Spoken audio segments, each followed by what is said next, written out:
నిన్ను ఎవరు చదివిపించినారు అసలు? దేనికి చదువు మనకి? నీకు దమ్ము ఉంటే జరిగిన తప్పుని ప్రశ్నించవు.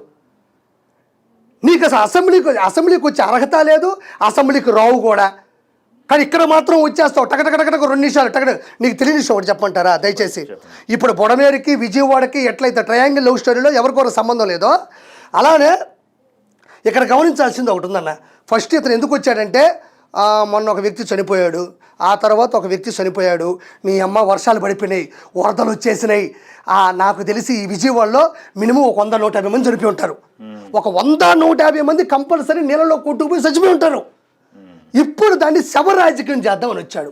ఆనందం, వర్షాలు వరదలు వస్తుంటే అతనికి, నాయనా మనం అపోజిషన్లో కూడా సరిగ్గా లేవే, అసెంబ్లీకి కూడా పోవడం లేదే, మనకి ప్రతిపక్ష నాయకుడు హోదా కూడా లేదే, ప్రతిపక్ష హోదా లేదే, దీన్ని మనం వాడుకుంటే జనాల్లో ముందుకెళ్ళిపోవచ్చే అన్నంత ఆనందంలో వచ్చేసాడు అక్కడికి.